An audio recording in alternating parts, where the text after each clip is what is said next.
بسم اللہ الرحمن الرحیم۔ السلام علیکم ورحمۃ اللہ وبرکاتہ۔ معزز طلباء کرام، آپ سب کیسے ہیں؟ آج ہم کتاب ہدایہ جلد رابع میں سبق نمبر 111 کو پڑھیں گے، اور ہمارے سبق کا عنوان ہے اگر تقسیم کے بعد قیمت لگانے، کمرہ یا حد بندی میں اختلاف کا دعویٰ ہو تو یہ ہمارے سبق کا حصہ دوم ہے۔ آئیے اپنے سبق کو مکمل کرتے ہیں۔ اب اس سے اگلی صورت وَلَوِ اقْتَسَمَا دَارًا، دو شرکاء نے گھر تقسیم کیا۔ مثال کے طور پہ ایک کنال پر مبنی گھر تھا، اب جب وہ گھر تقسیم ہوا وَأَصَابَ كُلَّ وَاحِدٍ طَائِفَةٌ، اور تقسیم کے بعد ہر ایک کو ایک ایک حصہ مل گیا۔ مثلا وہ گھر 13 کمروں پر محیط تھا، احمد اور حماد اس گھر کے شریک تھے، انہوں نے قاسم سے تقسیم کروایا۔ تقسیم کے بعد 7 کمرے احمد کے حصے میں آئے اور 6 کمرے حماد کے حصے میں آئے۔ فَادَّعَى أَحَدُهُمَا بَيْتًا فِي يَدِ الْآخَرِ، اب ان میں سے ایک دعویٰ کرتا ہے، حماد یہ دعویٰ کرتا ہے ایک کمرے کا جو فی الوقت دوسرے کے قبضے میں ہے، وہ کمرہ اس وقت احمد کے قبضے میں ہے، وہ یہ دعویٰ کرتا ہے کہ انہو، کہ یہ کمرہ تو ان کمروں میں سے ہے، مما اصابہ،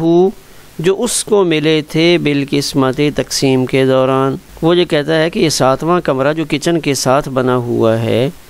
یہ کمرہ تو تقسیم کے دوران میرے حصے میں آیا تھا۔ حماد اس کا مدعی ہے،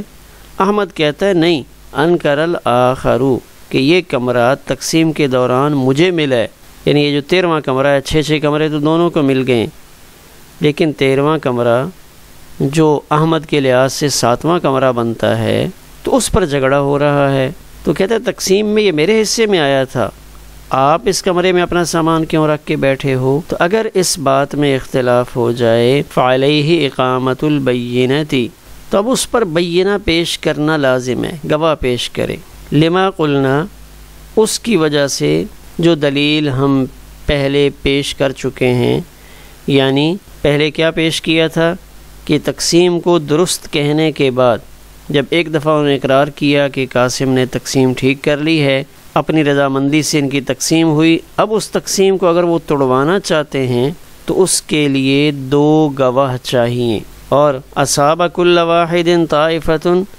اس کا مطلب یہ ہے کہ ہر شریک نے اپنے حصے پہ قبضہ کر لیا، اصاب پہنچ گیا، قبضہ کر لیا ان میں سے ہر شریک نے اپنے حصے پر۔ تو اب اگر ان میں سے کوئی ایسا دعویٰ کرتا ہے تو پھر اس کو گواہ پیش کرنے پڑیں گے۔ اگر گواہ وہ لے آتا ہے، حماد گواہ پیش کرتا ہے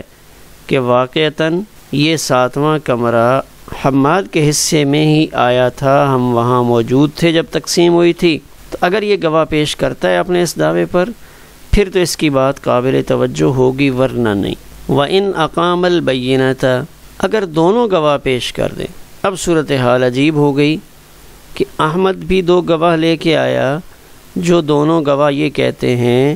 کہ دوران تقسیم یہ کچن کے ساتھ والا جو کمرہ ہے یہ احمد کو ملا تھا۔ ادھر سے حماد بھی 2 گواہ لے کے آ جاتا ہے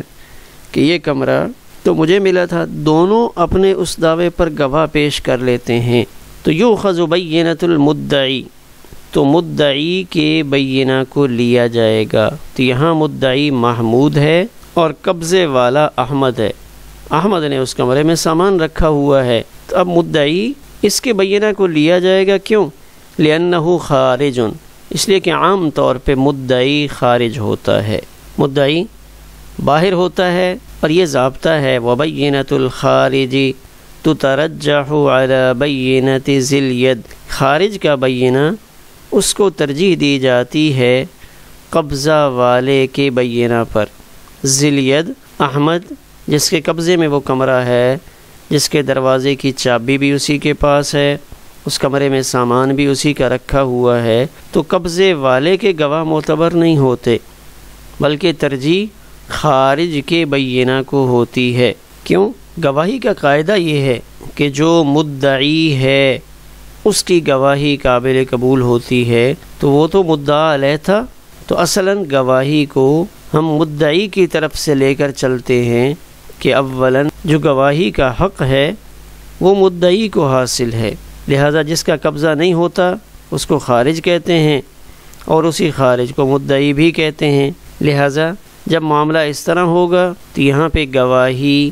خارج کی قبول کی جائے گی اور وہ کمرہ خارج کے حوالے کیا جائے گا۔ وَإِنْ كَانَ قبل الاشہاد، یہ ایک صورت بتا رہے ہیں کہ اگر قبضے کا اعتراف کرنے سے پہلے قبضے کا اعتراف ابھی کیا نہیں تھا، تو قبضے کا اعتراف کرنے سے پہلے اگر حماد نے دعویٰ کیا کہ میرا ایک کمرہ وہ احمد کے حصے میں چلا گیا ہے، تو اب یہاں تحالف و ترادا، تو دونوں صرف قسمیں کھائیں گے اور تقسیم کو توڑ دیا جائے گا، یعنی یہاں گواہ پیش کرنے کی ضرورت نہیں ہے۔ یہ صورت پچھلی صورت سے مختلف ہے کیونکہ ابھی تک اس نے اس پر قبضہ لینے کا اعتراف نہیں کیا کہ قاسم نے تقسیم کی اور اس نے قبضہ لیا یا نہیں، اس بات کا تذکرہ اس نے کیا ہی نہیں۔ وہ حماد درمیان میں بولتا ہے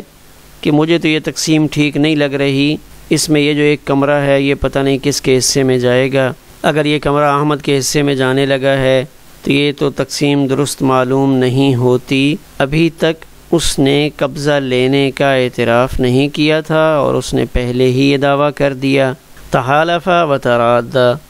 تو دونوں قسمیں کھائیں گے، و ترادا اور تقسیم کو لوٹا دیں گے۔ وَكَذَا إِذَا اخْتَلَفَا فِي الْحُدُودِ وَأَقَامَا الْبَيِّنَةَ،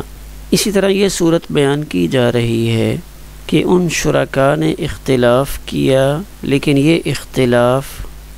کمرے سے متعلق نہیں ہے بلکہ یہ اختلاف حد کے بارے میں، اور ان دونوں نے گواہ قائم کیے۔ حد کے بارے میں اس طرح ہے، اس نقشے میں دیکھیں، ایک کنال پہ محیط یہ پلاٹ تھا اور اس پلاٹ میں احمد اور حماد شریک تھے۔ قاسم نے تقسیم کیا،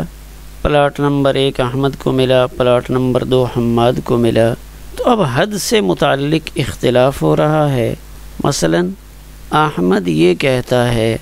کہ حماد کی حد میری زمین میں ہے، حد ہے تو حماد کی،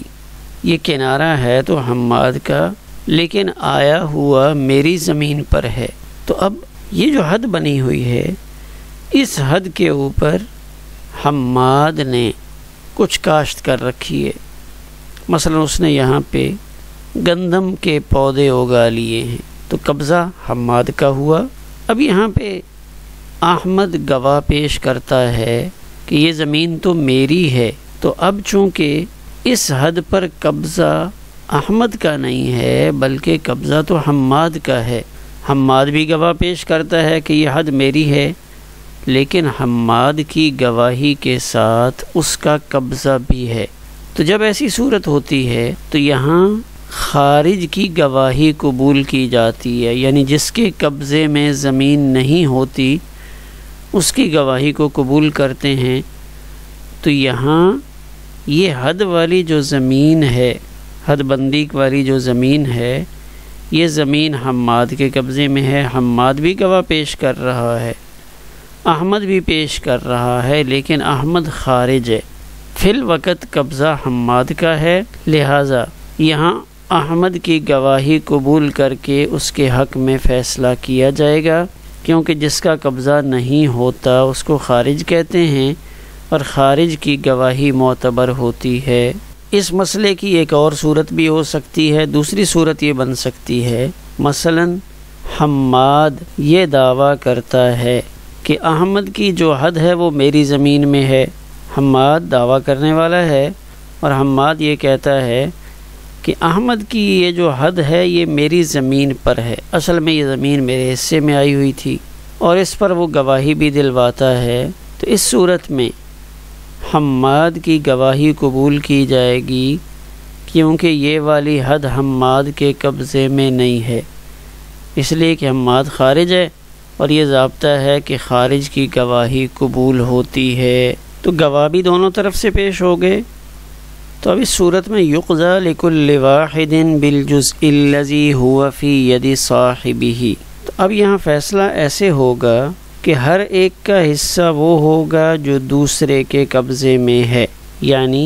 اب دونوں کے حصے بدل دیے جائیں گے، یعنی غیر قابض شخص کے گواہوں کو ترجیح دی جاتی ہے۔ تو یقضی لکل واحد بالجزء الذی،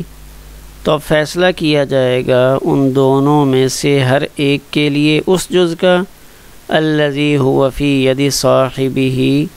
جو اس کے دوسرے ساتھی کے قبضے میں ہے۔ مثلا جو احمد کے قبضے میں ہے وہ حماد کو دے دیں گے، اور جو حماد کے قبضے میں ہے وہ احمد کو دے دیں گے، کہ جب دونوں دعویٰ کریں تو اب اس دعوے کی صورت میں یہ جو پلاٹ نمبر 1 ہے یہ حماد کو دے دیا جائے گا، اور جو پلاٹ نمبر 2 پہلے حماد کے پاس تھا وہ احمد کو دے دیا جائے گا۔ لما بینا، جیسا کہ ہم نے بیان کیا۔ کیا بیان کیا؟ تو بینا سے مراد وہ جملہ کہ جس کے قبضے میں زمین نہیں ہے اس کی گواہی قبول کی جائے گی۔ تو یہاں تک تو یہ وہ صورتیں تھیں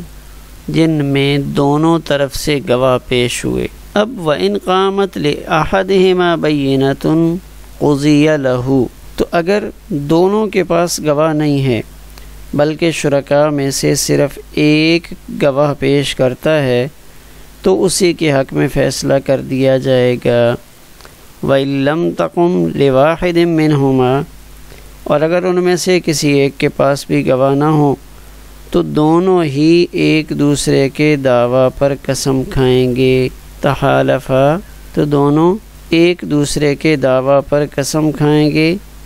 جیسا کہ بیع کی صورت میں ہوتا ہے کہ اب دونوں کو قسمیں کھلائی جائیں گی،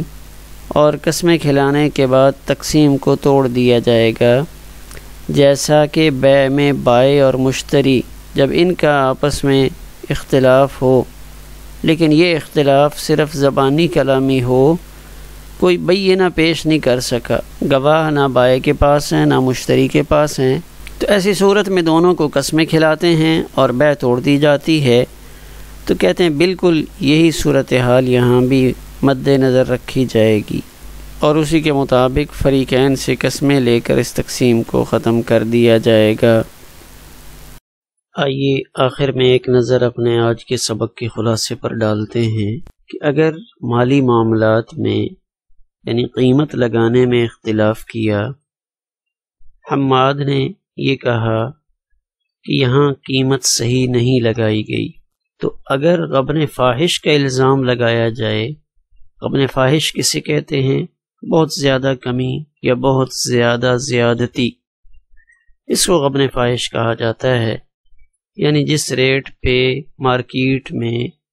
بازار میں، دکان پہ کوئی بھی نہ بیچتا ہو۔ اگر غبن فاحش کا الزام ہو تو پھر تو اس کی طرف توجہ کی جائے گی اس وقت میں جب یہ قاضی کے زبردستی فیصلے سے تقسیم ہوئی ہو، لیکن اگر یہ تقسیم رضامندی سے ہوئی تھی تو پھر کوئی بھی بات کرے، وہ غبن زیادہ ہو یا تھوڑا ہو، اس کی بات کو نہیں لیا جائے گا۔ کوئی دعویٰ کرے کہ میرا پورا کمرہ ہی دوسرے کو مل گیا ہے، مثلا حماد یہ کہتا ہے کہ میرے حصے کا پورا کمرہ احمد کے پاس چلا گیا ہے، مجھے ملنا چاہیے تھا، تو چونکہ وہ اپنے حصے پر قبضہ کر چکا ہے تو مطلب یہ ہے کہ وہ تقسیم کو درست مانتا ہے۔ اب یہ کہتا ہے کہ نہیں تقسیم ٹھیک نہیں ہوئی، تو اس کی بات میں تضاد ہے، تو اس تقسیم کو توڑنے کے لیے 2 گواہ چاہیے۔ لیکن اگر اس نے اعتراف نہیں کیا تھا، مذکورہ دعویٰ اگر قبضہ لینے کا اعتراف کرنے سے پہلے کرے، تو اگر اس نے قبضہ لینے سے پہلے یہ دعویٰ کر دیا تو اب یہاں گواہی کی ضرورت نہیں ہوگی، بلکہ یہاں پہ دونوں سے قسمیں لی جائیں گی،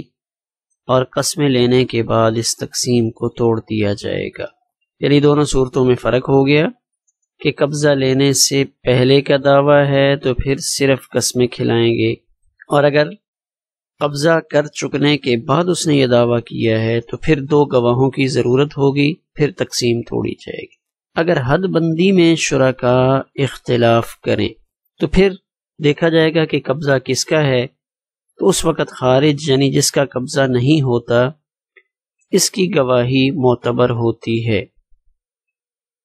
اور اگر حد کے معاملے میں بھی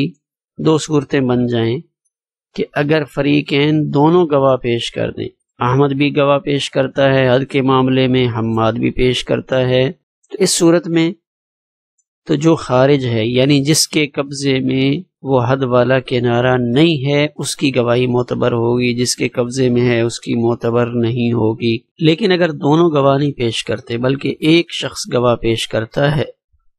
تو جس نے گواہی پیش کی ہے اس کے حق میں فیصلہ کیا جائے گا، کیونکہ اس نے گواہی کے ذریعے اپنے دعویٰ کو مضبوط کر دیا ہے۔ تو حد دو زمینوں کے درمیان جو لکیر ہوتی ہے اس کو حد کہتے ہیں۔ اور اگر ایک یہ صورت پیش آئی کہ دعویٰ تو کیا جا رہا ہے لیکن بینہ کسی نے بھی قائم نہیں کیا، احمد یہ کہتا ہے کہ یہ زمین میری تھی، اس زمین پر حد حماد کی آ گئی ہے، یا حماد یہ کہتا ہے کہ میری زمین پر احمد نے حد قائم کر لی ہے، دونوں میں سے گواہ کسی نے بھی پیش نہیں کیا، تو اب ان دونوں کو قسمیں کھلا کر تقسیم کو توڑ دیں گے۔ جیسے بیع کے اندر بائع اور مشتری اگر اس طرح کا اختلاف کر لیں کہ اس اختلاف پر کوئی بینہ قائم نہ کر سکے تو دونوں کو قسمیں کھلاتے ہیں اور قسمیں کھلا کر اس بیع کو توڑ دیا جاتا ہے۔ ہمارا آج کا سبق اسی پر مکمل ہوا۔